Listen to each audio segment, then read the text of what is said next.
खटीमापुर गांव में मीरा अपने पति रोहन के साथ रहती थी। एक दिन काफी रात हो जाने पर भी रोहन घर नहीं लौटा। मीरा बार बार रोहन का फोन ट्राई कर रही थी, लेकिन फोन भी नहीं लग रहा था। मीरा परेशान होकर पड़ोस वाली शांति के घर जाती है। शांति दीदी, मेरे पति अभी तक घर नहीं लौटे हैं, ना ही उनका फोन लग रहा है। क्या तुम्हारे पति मनोहर अस्पताल वाले रोड से लौटते हैं? हाँ, क्या हुआ? जल्दी चलो, मैं भी गाड़ी निकालती हूँ। लेकिन हुआ क्या? अस्पताल वाले उस रोड पर रात में एक आत्मा भटकती है। ऐसा सुनते हैं कि वो आत्मा लोगों का दिल निकाल लेती है। शांति और मीरा कार से राम मनोहर अस्पताल वाले रोड की तरफ निकलते हैं। उधर रोहन के अस्पताल वाले रोड पर कार खराब होती है। ये रोड कितना सुनसान है, किससे हेल्प मांगूं? फोन में बैटरी भी खत्म हो चुकी है। तभी आत्मा रोहन के सामने आती है।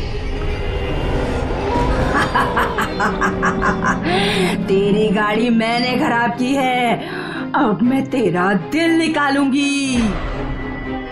रोहन डर से बेहोश हो जाता है। आत्मा रोहन के सीने में हाथ डालकर रोहन का दिल निकालने ही वाली होती है कि तभी मीरा और शांति कार से वहां पहुंच जाते हैं।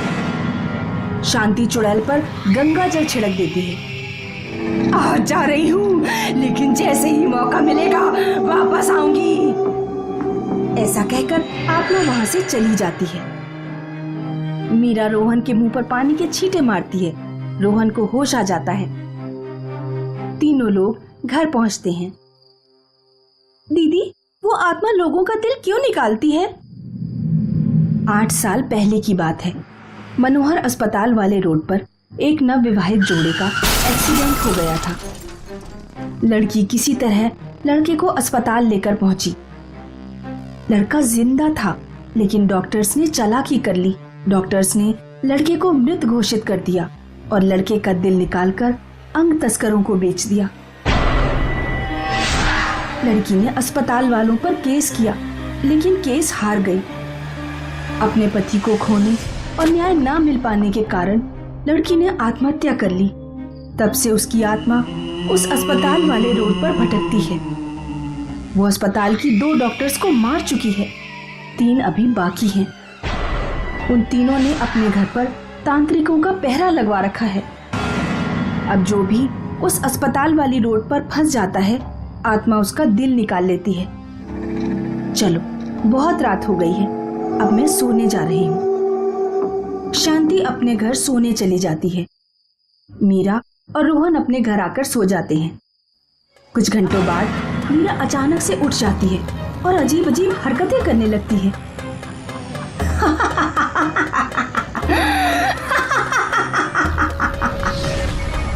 रोहन घबराकर उठ बैठता है।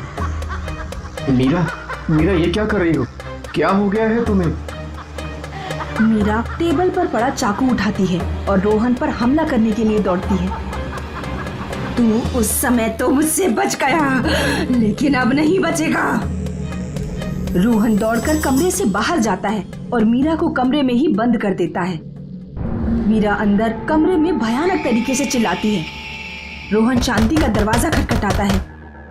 शांति दरवाजा खोलती है। शांति दीदी, मीरा को अचानक पता नहीं क्या हो गया, वो मेरे ऊपर हमला कर रही।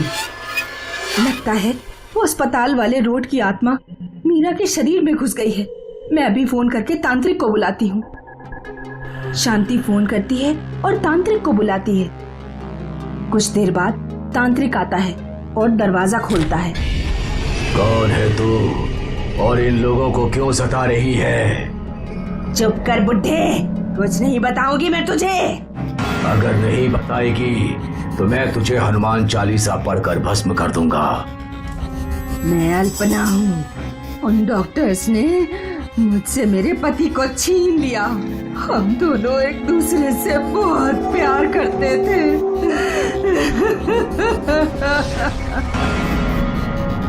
मैं तुम्हारा दर्द समझ सकता हूँ, तुम बस मुझे एक मौका दो। मैं उन अस्पताल के बाकी डॉक्टर्स को सजा दिलवाऊंगा। मेरा भरोसा करो, मैं एक वकील हूँ।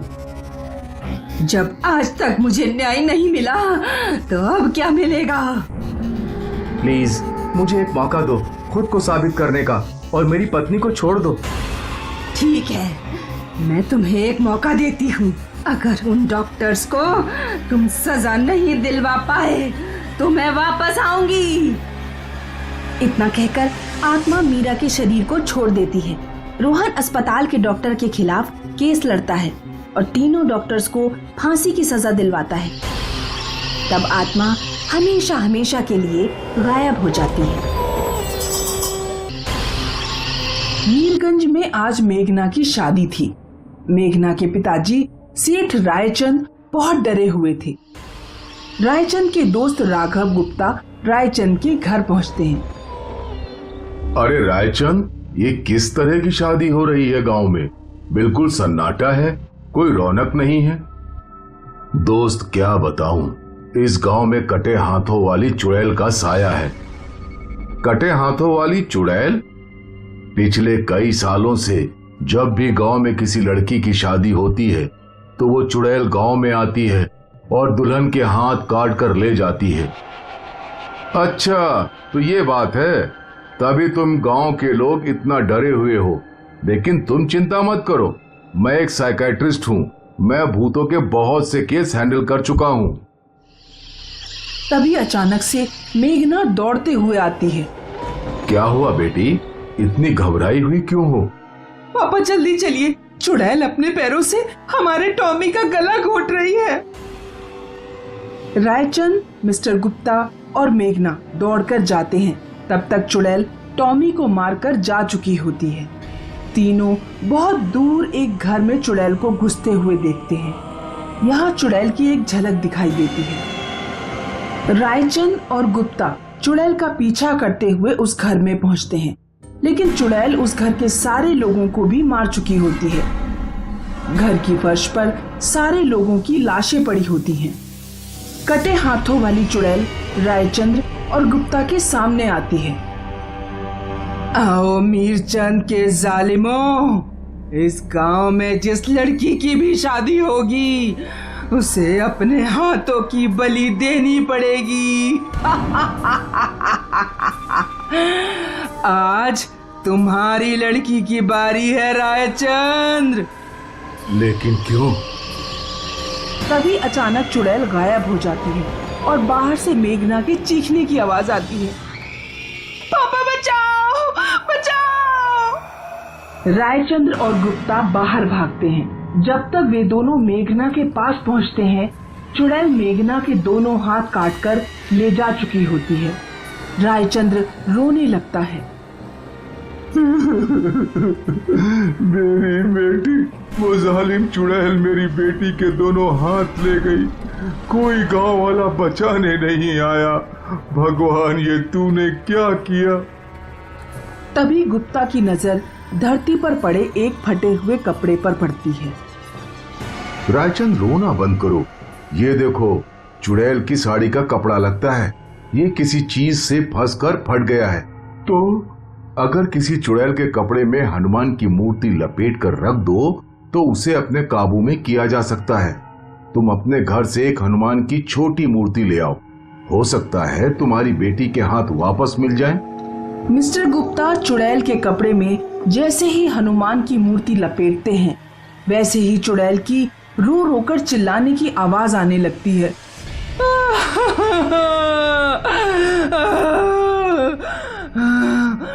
उस कपड़े से मूर्ति बाहर निकालो। मैं मूर्ति तभी बाहर निकालूंगा जब तुम मेरे प्रश्नों का उत्तर दोगी। क्या पूछना चाहता है? तू उन लड़कियों के हाथ क्यों काटती है जिनकी शादी होने वाली होती है? बहुत साल पहले की बात है। मेरे पिता इस गांव के जमींदार का कर्ज नहीं उतार पाए थे, तो जमींदार ने बदले में मेरी शादी वाले दिन ही मेरे पिता को मार दिया और मेरे दोनों हाथ काट दिए। किसी गांव वाले ने ना मुझे बचाया और ना मेरे पिता को। हाथ कटने पर मैंने आत्महत्या कर ली। तब से मैं इस गांव के लोगों से बदला ले रही हूँ। तुम्हारे साथ जो भी हुआ हमें उसका बहुत अफसोस है। हम गांव वाले उस जमींदार को फांसी की सजा दिलवाएंगे, लेकिन तुम इन निर्दोष लोगों को सताना बंद करो। किसी ने तुम्हारे साथ गलत किया तो क्या तुम भी दूसरों के साथ गलत करोगी? इस तरह तो ये दुनिया नरक बन जाएगी। गुप्ता की बात सुनकर चुड़ैल थोड़ी नर्म पड़ जाती है। मैं सभी गांव वालों की तरफ से माफी मांगता हूँ, मेरी बेटी के हाथ लौटा दो। चुड़ैल रायचंद्र की बेटी के कटे हुए हाथ ठीक कर देती है। गांव वाले मिलकर गांव के जमींदार को फांसी की सजा दिलवाते हैं। फिर चुड़ैल हमेशा के लिए गांव छोड़कर चली जाती है।